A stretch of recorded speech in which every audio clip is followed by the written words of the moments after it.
We'll now turn our attention to the next inductee. Leroy Lintereur spent his 30-year career as a game manager with Wisconsin DNR. In his professional and personal life, he tried to protect the resources, the wildlife, and the wetlands of northeastern Wisconsin. But his impact really spread much further. We'll learn from some of our speakers about the legal ruling relative to the definition of a wild wetland is, and how that helped to conserve many, many wetlands throughout the state and still does. I'm again reminded that though I knew neither of these people very well, and clearly not Leroy because he passed away in 1990, that I too spent a lot of time in my early years as an ecologist and an environmental educator working on ecological survey of Cutler Reservoir owned by Utah Power and Light for my master's degree. And then later in the field of conservation and environmental education, took it upon I'm stumbling a little bit, but I wanted to highlight that the quote that Noel selected, I think for his memorial service, the one from Rachel Carson, about the beauty of the rhythms of life and birds. That quote impressed me so much when I was in graduate school, and it took 20 years, but that led to a book that the colleagues and I wrote called Teaching Kids to Love the Earth, sharing a sense of wonder. So I realized that I have lots in common with two of our inductees today.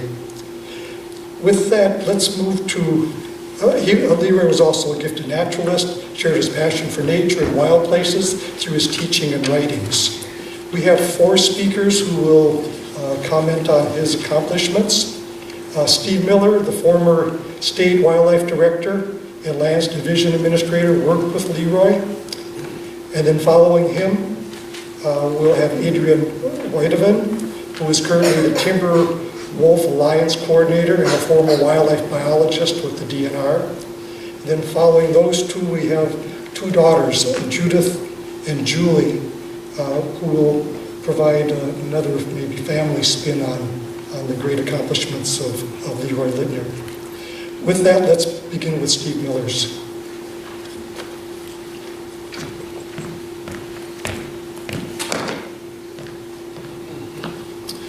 Well, thank you, Joe, and good morning, ladies and gentlemen. It's really a treat for me to be here today to be part of this induction ceremony for these 2 great men. I knew Noel pretty well in my work and worked closely with him on a lot of issues, and it was great to have him be inducted. And I'm really humbled, yet proud, I guess, to be able to make some comments about my good friend Leroy Lintereur. My comments, I think, are going to reflect somewhat of my personal relationship and how he affected me. And I think it hopefully will provide some insight into, for all of you, of how he affected other wildlife biologists and natural resource managers of, well, my generation and even some of the younger generation that's out there. So, to share some comments with you, as I look back on my career in natural resources, Leroy remains my most important mentor. Not that he was the only one. There's quite a number of people right in this room, Noel including one of them, that I would consider my mentors too, but I would put Leroy as number 1. His coaching, and more importantly, his views of land and water conservation instilled in me the deep, holistic natural resources management philosophy and approach that I continue to use or try to apply throughout my career. And in addition, Leroy's influence on a generation of wildlife ecologists and other natural resource professionals within the Wisconsin DNR, the County Forest System in Wisconsin, the U.S. Forest Service, U.S. Fish and Wildlife Service staff, and many county conservation departments and local conservation organizations is very significant. And for example, within the Wisconsin DNR, this influence that many of us gained from Leroy motivated many of us to laid a foundation for the department to adopt during the late 1980s through the late 1990s, a broad, holistic, landscape-scale approach to land and water conservation that emphasized the protection of biodiversity while accommodating the demands of recreational users, most often interested in single-species management, such as deer, as well as integrated management working with forest and agricultural lands. Well, I first met Leroy in August of 1974 when I accepted a assistant area wildlife position in Shawano. And 1974 was some years after he was involved in that very important wetlands case called the Just case up in Marinette County that was, I believe, successfully completed around 1967. And it's interesting, at that time I was hoping to be stationed in La Crosse. I wanted to work on the Big River like a lot of biologists did, but instead I was assigned to Shawano.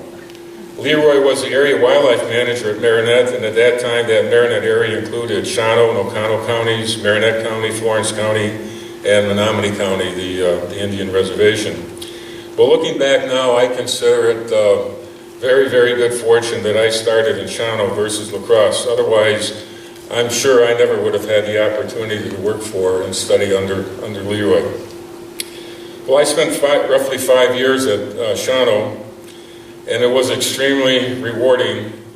I can't recall the number of mornings or afternoons or days that Leroy and I were able to engage in discussions about our work locally and that of the department statewide. While doing field work along the Green Bay West Shore, which was one of the projects he loved and was instrumental in getting established in the 1960s, or visiting sites in the Marinette County Forest, the Brazos Swamp, or especially visiting with Leroy his beloved Kearney Bog in Michigan, we often discussed the nature of wildlife management work, the directions or non-directions we saw the department heading, and related all of this to the greater societal value that wildlife management may or may not have to people. We were both concerned about how relevant wildlife management was, is, and will be to society in the future. Counseling with Leroy about wildlife issues continued during my tenure as the Wildlife Management Bureau Director, and I often used his thoughts to help sort through issues with my staff. And that was a two-way street. There's other individuals in here. Well, if I start naming names, you know, there's Cliff, there's Ed Frank, there's Jim Raber, there's Chuck Pills, there's Keith McCaffrey, there's many others who also knew Leroy. And sometimes if I missed a thought, they would bring it up and say, Steve, well, what do you think Leroy would think about this situation? So he certainly influenced us in a lot of ways. His numerous articles that he wrote for the local newspaper and other publications, his talks, his field trips, opened the natural history of forests, fields, and waters to hundreds of local residents, as well as his professional associates. It was his persistence at teaching, explaining, and reteaching again that endeared him to the residents of Marinette County and northeastern Wisconsin. His example of professional persistence and professional excellence and continued lifelong self-education and study makes Leroy such a grand model for the aspiring wildlife ecologist and natural resource professional. Leroy really breathed life into the land ethic. A lot of us we came through school in the college in the 60s and 70s. Obviously, studying out of Leopold was very important. The concept of the land ethic was talked about a lot. I did my undergraduate work at Utah State University, and the time that I went out there in the late 60s, they were heavily involved in an ecosystem biome project on studying the great western deserts. Then when I went to graduate school at Oklahoma State, we were involved with a project trying to model a local reservoir, do ecosystem modeling of a reservoir and looking at all the interrelationships in the landscape scale aspects, things that Leopold alluded to, and then that scientists were trying to put some sort of structure around it. So when I met Leroy, I spent time with him, for me, it just came to life. He instilled the importance of understanding and preserving the complexity and diversity of life on Earth. He brought to life the natural history of the North Woods and the Green Bay West Shore. For the Wisconsin Wildlife Management Program and that of the Upper Great Lakes region, Leroy's enduring contribution will always be that of a role model, a teacher, and a mentor for a broad, integrated, scientifically based natural resources management approach. Many of us who had the opportunity to work closely with Leroy, and even more who learned from Leroy at training conferences and on field trips, were able in our careers to carry forward his influence and use it in shaping natural resource management policy in Wisconsin and beyond. And I can tell you that in the few years that I had the opportunity to work for George Meyer as division administrator, we were able to make some really great gains in trying to apply these broad integrated philosophies. And we had wonderful programs such as stewardship to actually help get things actually done on the ground. Well, one thought that I had that I'll share with you is that, it seems too bad that Leroy did not aspire to higher administrative positions within the department or state government or even the federal government. His outlook on land management was well ahead of its time, and he could have made valuable contributions to land management policy. However, and this is also more of a personal thought for me, it's also possible that outside of his native environment of Northeast Wisconsin, the burden of government administration and biopolitics would have caused him to wither, and believe me, many have to get exposed to it. So instead, I feel he can view with pride a long list of proteges, and again, many are in this room, that have sifted and moved into many different positions in natural resources management, both interstate and nationally. These persons carry with them the greater appreciation of the natural world as only Leroy can inspire, and they have extended Leroy's influence far and wide. Leroy's contribution is clearly one of the students building upon the teachings of the teacher. Thus, as a teacher and inspirator of others, Leroy has made his indelible mark on Wisconsin's wildlife management and natural resources. Well, now let me share kind of a little lighter note. Some of you knew Leroy. He had a French-Canadian background, and when he wanted to use that French-Canadian accent to make a point, he knew how to embellish it. I'll tell you, it was really something. And I also learned, I wish I would have wrote all these little, Julie and Judith, maybe all these, and his sons, maybe he wrote down some of these old French-Canadian proverbs he talked about from his grandmother and his grandfather. Anyway, Leroy was a bird watcher and a butterfly collector before it was really in vogue to be a bird watcher and a butterfly collector. And I hope I'm not stealing somebody else's thunder here, but he tells a story of growing up in Two Rivers there. Did I say that right? Trivers? Trivers. That really wasn't the manly thing to go out there with a net and collect butterflies. And so he would say, whenever he went out, he would have to hide the net and tell his friends he was trapping muskrats or doing something else. So, and that persisted with him. He had stories to tell about that after he got hired into the DNR back in the, the 50s, everything, that he had to sort of be a, stay in the background as a bird watcher and a butterfly collector. But here's an interesting note, though, about how things may have changed. And I was looking through I have a Leroy file at home. I was looking through it the last couple of days. Here's a note written from Leroy Lintereur to his good friend and supervisor, his good friend Roger Amundsen, who's with us today. It's dated December 3, 1993. Well, back in the early 90s, if you remember, the Carnival butterfly was listed as an endangered species in the state, and all hell broke loose. What are we going to do now? Is this going to be our spotted owl of Wisconsin? So a lot was going on. And we were working through trying to come up with management plans. Well, somebody had written Leroy some stuff about butterfly management and everything, and I won't go into that here, but here's his view about how maybe things have changed.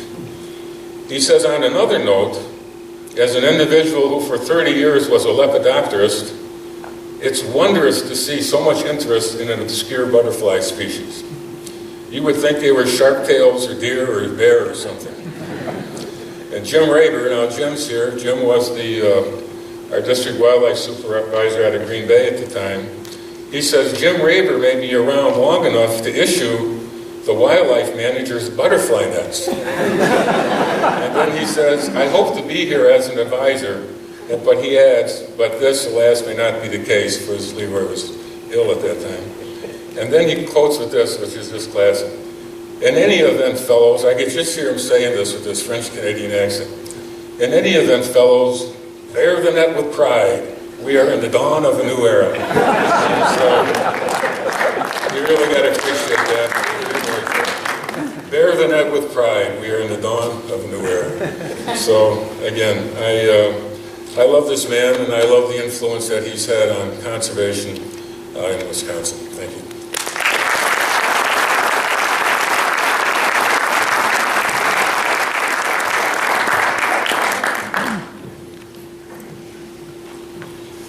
Thank you for having me as well. I appreciate the comments from Steve, and I'll try to follow up with some additional comments. It gives me great pleasure, and I'm very humbled to be standing here at this, to be here to honor Leroy with Steve Miller and Leroy's daughters, Julie and Judy. Leroy was indeed a great Wisconsin conservationist and highly deserving of this honor. It was such a pleasure and a joy to have gotten to know and become friends with Leroy. As many wildlife managers of my day, Leroy was a major mentor and influence on my career and my personal life. I joined the Wisconsin DNR in August 1982, 5 months before Leroy Lintereur retired from the department in January of 1983. And despite not getting to know him as a DNR employee, we did become good friends afterwards.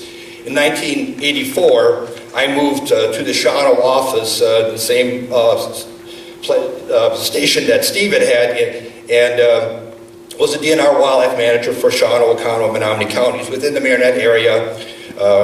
And my supervisor was Roger Amundsen, who followed Leroy as the area wildlife manager in the Marinette area. Several times each year, Roger and I would get together with Leroy and go out in the field. These field trips with Leroy and Roger were always a great delight. Leroy was always a wealth of information on organisms from grasses to sedges, mosses to lichens, spiders to insects, and so many others. It was always hard to cover any amount of ground with Leroy because he always discovered so many interesting things along the way. His enthusiasm for nature was infectious. Leroy was concerned and interested in biodiversity way before it became a major conservation issue. Following kind of along some of Steve's comments, in late 1980s, he was especially excited when cardinal blue butterflies and northern blue butterflies were getting a lot of attention for federal and state listing. In a letter to me, he admitted coming out of the closet with his butterfly net, which he had kept hidden mostly because he had been ridiculed by Conservation Department employees during his earlier years. Leroy started in UW-Madison in fall of 1949, a year after he had started at St. Norbert. He started just a few months after Aldo Leopold had died, who had died that spring. But Leroy certainly carried on the Leopold tradition. Leroy deeply cared and was concerned for the land, and he conveyed those concerns to others. During my 6 years in Shawano from 1984 to 1990, I was able to get together with Leroy on a regular basis. I was always impressed by his wealth of knowledge on biology and ecology, as well as his broad range of subjects. He was a lifelong student who was constantly learning, challenging others to do the same. I was always learning so much from him and was always encouraged to learn more myself. He inspired you to want to learn and appreciate the natural world. After moving to Park Falls in 1990, my contacts with Leroy became less frequent, but we kept in touch. He was very interested in recovery and expansion of the gray wolf population into Wisconsin. We often spoke of their potential to recolonize the state and the potential wolves again to play important roles in forest ecosystems. Leroy would have been delighted with how well wolves have done at reclaiming important roles in the forests of Wisconsin. Leroy accomplished much in the field of wildlife conservation. He provided expert witness and testimony to scientifically, biologically sound system for the designation and protection of wetlands. He helped buy and secure many valuable wetlands as public lands in northeast Wisconsin, and he supported research with the collection of numerous specimens of organisms that helped scientists learn about these organisms and promote their conservation. But most important to me and many others, he promoted an intense interest in the natural world to so many people and encouraged the sound stewardship of that natural environment. Anyone who had the joy of going into the field with Leroy Lintereur will always reflect warmly on those opportunities and how they continue to impact their lives. I'd like to share with you a few of the writings, and actually the ninth speaker up here is Sumner Madison, who's probably influenced 2 or 3 of us here. And Sumner's been doing a thorough examination of Leroy's journals, and he sent me some passages from some of Leroy's journals that we thought would be appropriate to read. As most of you know, right now prairie chickens only exist in Wisconsin, south of us here in the Buena Vista Marsh, and to the west in Meade Wildlife Area and a few places in between. But back in the 1960s, we still had some prairie chickens in northeast Wisconsin, and Leroy talks about the last of those. April 13, 1963. This may well have been the last time prairie chickens were observed in this part of Wisconsin, so we'll go into some detail on the event. Walter Krause, Harold Lindbergh, and I arrived on the grounds about 5:30 a.m. We heard birds but could not see them until two flushed in a westerly direction. After a bit, we could hear them, and after stalking through some brush fields, had no trouble spotting one of them on a flattened ridge in full display. The other bird, also a male, displayed only sporadically, and both finally flushed when I walked up to the booming ground. No female was evident. These probably are the same 2 birds we had observed twice previously this season. Only a miracle can prevent this population from becoming extirpated this year. And we can be quite certain they will not be on the grounds next spring. As a rough rule of thumb, it should be stated this population has been halving inversely each season for the past 3 years. Year before last, 10, last year 5, and this year 2. One will have to look for factors other than adaptive to account for their disappearance. The openings are still there, brushed in perhaps, but still chicken habitat. It almost seems that once they hit 15, there is no holding them back. They were doomed. No one will miss them except I. Most of the old-timers expressed surprise that there were any left at all. They thought them lost a long time ago. In fall of 1964, Leroy writes about hunting near Wabi in Oconto County. Although Leroy enjoyed many forms of wildlife observation and wildlife watching, he was also a hunter, as illustrated by the following. October 16, 1964. To Wabi this afternoon, hunting woodcock, of which I shot 3, having flushed 6 and fired at 4. Struck by the golden, really golden of the tamaracks. Just as their flush of green is so welcome in the spring, so now their startling yellow, vivid against the muted browns and greens of our swamps, almost an unearthly color when contrasted to these others that makes up our swamp now. This color is really out of step. There you have it. Tamarack is a nonconformist. Standing watching Tex cast for woodcock, noted a tiny slip of brown shadow against a rotting log. A little Sorex scenario, so mass true, fleeting from one dark world to another. For this instance, in the dangerous light of day, just as man seeks the light, so Sorex the dark. The following is from an article he wrote, We're All Epigeans, demonstrating his profound understanding of the natural world. Nature is not something out there remote in the Rockies or deep in the Amazon rainforest. She is rather our continuous and ever-present ambient, vital present, or fading or in every flourishing or splintered woodlot, in every green or ruined marsh or stream, lake and river. There is no hierarchy of value here, nor is one segment of ultimately more value than the other. Not when you consider life as a continuum circling the globe. They and we are one. She is one within us, stamped in our brains and on our hands, swirling about wherever we may be. Here is the system that brought us into being, and has always in the past and present sustained us. Our future is her future. Think of it. If we could grasp this most element of facts, what it would mean to assure a quality of life for ourselves and generations to come. Leroy maintained personal journals from the time he was in his teens until the day before he died. And his last entry on October 8th, 1995, were, "Weather today promises to be fair and will remain so for most of the week. Leaves are coming down, how the season does fade away." Leroy died the next day from a heart attack on October 9th. But his writings keep returning us to our home, to the importance of the natural world. Thank you.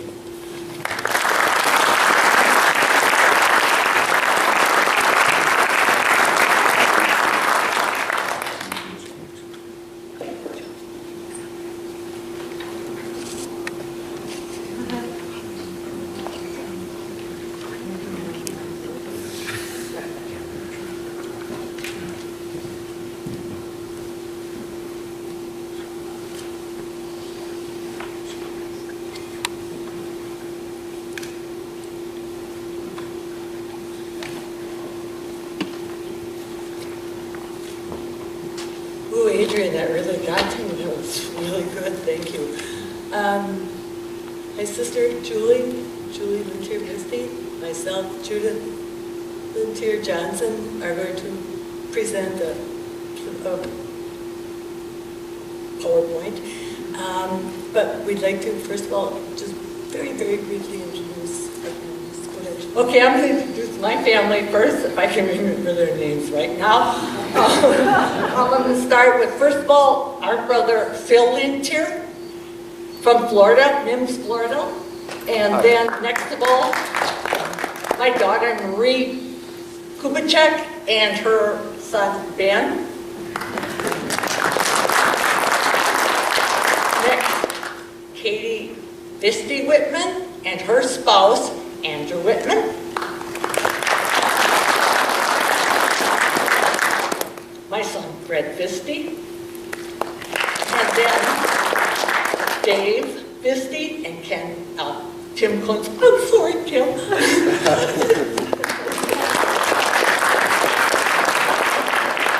We'd also like to thank our mom and dad, Joyce and Leroy.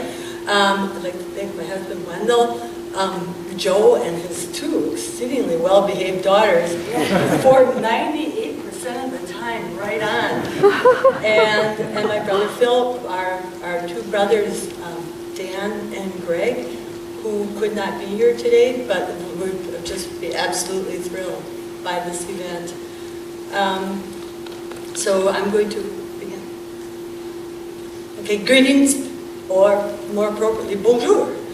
Everyone assembled here for this memorable event. And thank you to the Wisconsin Conservation Hall of Fame Committee who have made this selection. Also, many thanks to those who submitted testimonials to be gathered for application to this honor. Our family wishes to express and extend a thank you to Dave Jetson. He's now a retired wildlife biologist. He's written a book called Gamekeepers that's really interesting. And he also initiated and prepared the nomination for this honor. And thank you so much to Steve Miller and Adrian Whiteman for your really moving tribute to Leroy. Leroy was and is a voice for biodiversity, conservation, and the Wisconsin idea. In paraphrasing the population ecologist Paul Ehrlich, to ignore these concepts is to saw off the limb on which you are perched. Julie and I will take a brief look at some of our father's 74 years, set a backdrop for his life, and in some parts take a nostalgic moment with photographs and his writings. All right, we began with our dad's family around 1946. They lived in Two Rivers, Wisconsin, just a stone's throw from the West Twin River. Learning to read was a catalyst for seeking books on the lives of scientists, especially Pasteur and Bob, and for exploring more information on the things he observed day to day. He read Leroy and learned about Linnaeus and Leroy, along with taxonomy. He found this information in libraries in Green Bay and Two Rivers, and libraries became part of his weekly ritual that lasted a lifetime. He was introduced to hunting by his father. This is my dad, our dad, Leroy, with the Springer Spaniel Sailor. Okay, this photograph brings to mind an article he wrote for Intelligent Tinkering, a newsletter for Wisconsin's wildlife professionals from April 1989. He begins with people looking more closely at the environmental crisis, stating, "It is a fact of life, finally arrived and here to stay." He points to that crisis as deepening and how, as wildlife professionals, they are a part of a radically changing society. That society will demand much more of this profession than just targets in the upcoming decades. He states concern with traditional emphasis on species that can be hunted or that have a direct relationship to society, and urges a closer look at the necessary partnership in the systems that support us in wildlife beyond the targets. It ends with, "My entry into conservation came in the late 30s. An officer from our gun club came up to me in the factory and said quietly, 'I'm putting you on the pheasant committee.' Wow, that meant I'd be in on planting birds. On opening day, there we'd be, my father, our Springer Spaniel Sailor, and me with my new L.C. Smith Choice of Champions. Then would come the magic day with sailors, swirling wildly, and my dad shout, 'Look out!' None of us, surely not I, would hope that scene would disappear. But other values critical to society and our profession are moving to the fore, while some we thought vital fade away. I hope that recognition and response to these changes comes from our profession, and that no one can say that we, of all people, were looking the other way."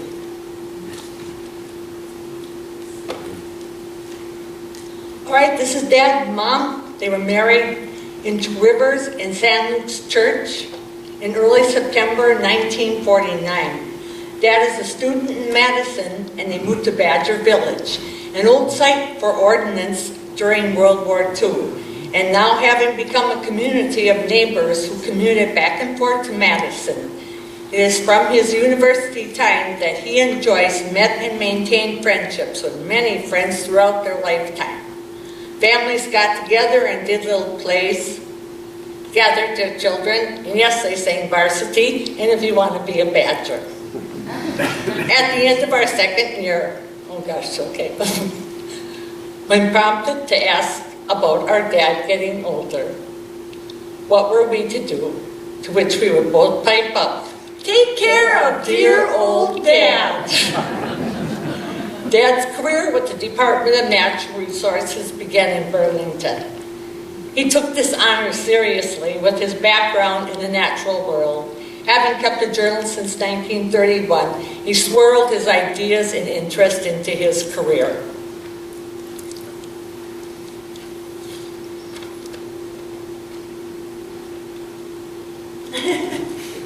Leroy explaining doe. Leroy came in at a transition time when shooting does was a hard sell. There was a great resistance to traditions, and he went to many a meeting and came back with many a weary look.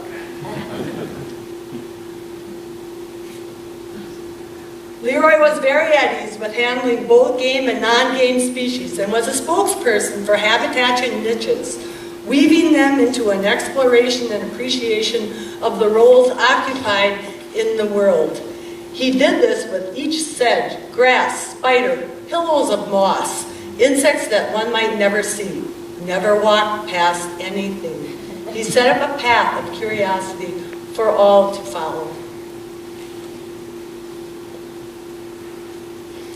Wildlife in our home? All right. I'm going to start out with our story. All children lose teeth, including yours, Bill. Okay. Ours were honored in a different way. They were placed under our pillow, and we waited for the prairie dog to make a surge, leaving a quarter. Politely, he took that tooth. Later, we found out that other children were visited by the tooth fairy. The buffet in our dining room wasn't like the buffet in other homes. It was a buffet of natural history of our area. When Dad would come home from field work, he would empty some of his material on top of the buffet. There would be sedges, grasses, vials of spiders and insects ready to be classified.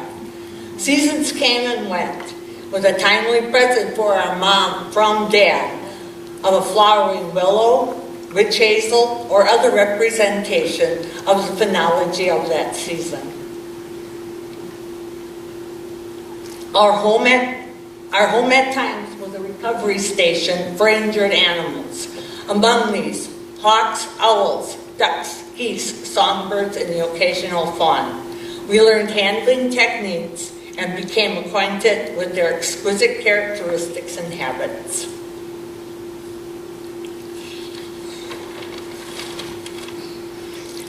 When we were the young Lintereur clan, we enjoyed the exploration of Peshtigo Harbor, O'Connell Marsh, wooded areas along M35 and Carney Bog. We have many fond memories of our trips to Canada and the Rocky Mountains, to name a few. We examined the flow of the slides from our trips for years to come. They were replete with snakes, geology like we had never seen, rivers and waterfalls that still form a backdrop in our heads when we discuss anything to do with land formations.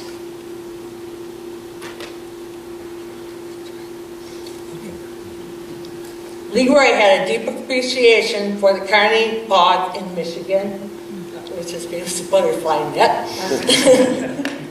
Happy, really happy. Everything was noted right down to the calcareous grains of earth that embraced everything below and above them. He continued to find new sedges, classify them, and add them to a bank of information on the Carney Fen. We used to call him Sedge Man.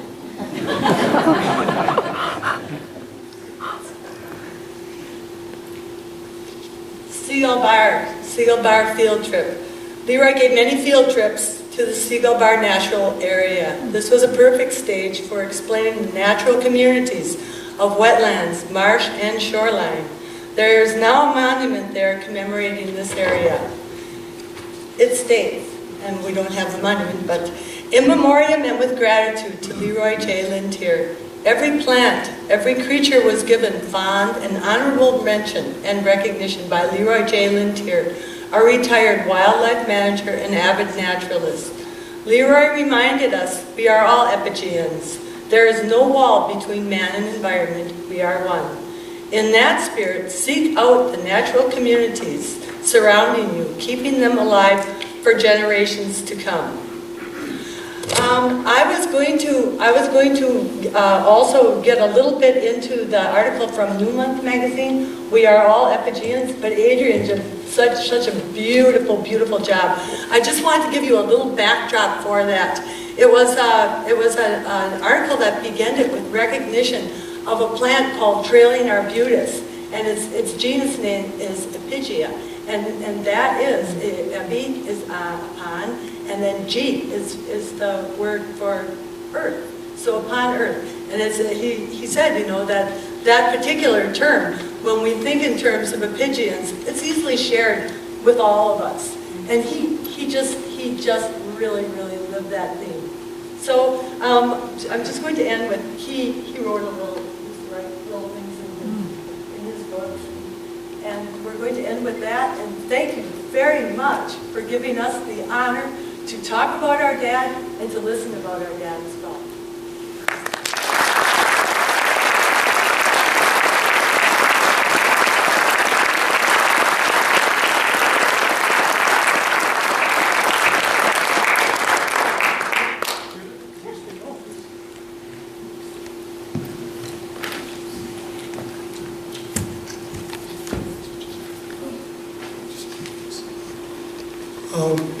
thank you very much to the speakers talking about Leroy and his wonderful life. We'll now move to the legislative citations. I think it's Katrina's turn to read the one about Leroy.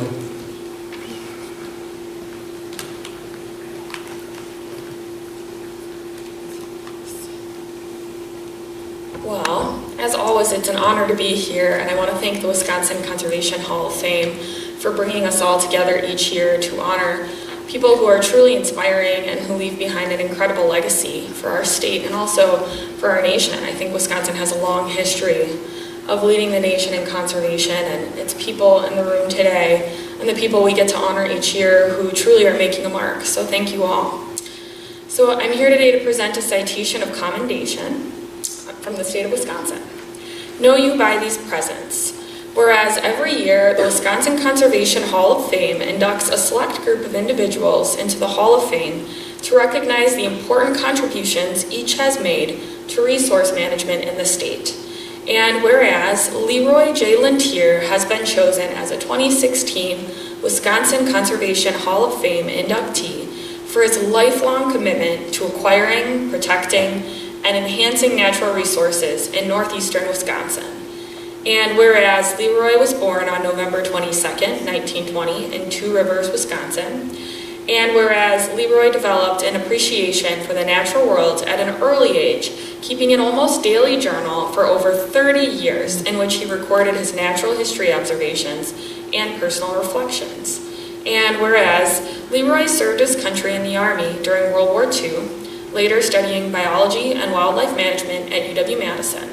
And whereas Leroy was hired in 1952 by the Wisconsin Conservation Department in Burlington, where he worked as a game manager, explaining complex regulations, program policies, and highly controversial doe shooting proposals to the public, as well as acquiring and managing crucial wildlife habitat. And whereas Leroy was reassigned to Wasaki in 1956 and finally to Marinette in 1958, where he was promoted to area game manager, managing programs and staff in Marinette, Oconto, Shawano, Florence, and Menominee counties until his retirement in 1983. And whereas Leroy was one of 5 members of a committee that drafted the Marinette County Shoreline Zoning Ordinance in 1967, which became a state and nationally recognized conservation hallmark after many court challenges, providing the basis for wetland protection and ultimately preserving tens of thousands of wetland acres in the state. And whereas Leroy wrote a weekly column for the Marinette newspaper from 1968 to 1985, tallying more than 700 articles on the natural history of northeastern Wisconsin, seasoned with ecological themes and personal observations. And whereas Leroy dedicated his life to learning about and caring for the natural world around him, acquiring critical habitat for wildlife and rare plant communities, educating the public about the purpose of habitat and its proper care, promoting protection and preservation of wetlands, and inspiring countless new conservationists over his long career. Now, therefore, Senator Julie Lassa and Representative Katrina Shankland do hereby honor Leroy J. Lintereur for his lifelong commitment to the land and its resources, and his critical role in connecting various conservation interests to preserve Wisconsin's natural landscape.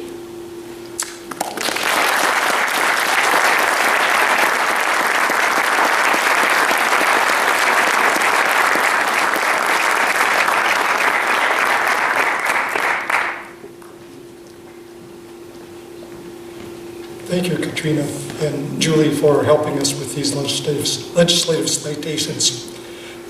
We'll now go to the unveiling of the plaque for Leroy.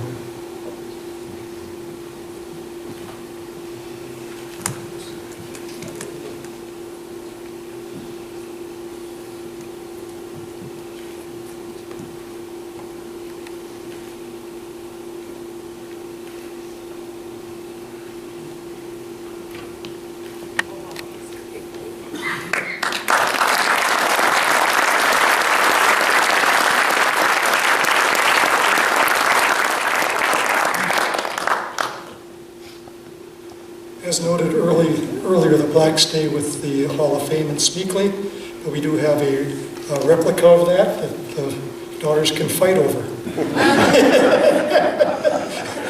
Thank you very much for your touching family. Symmetrical.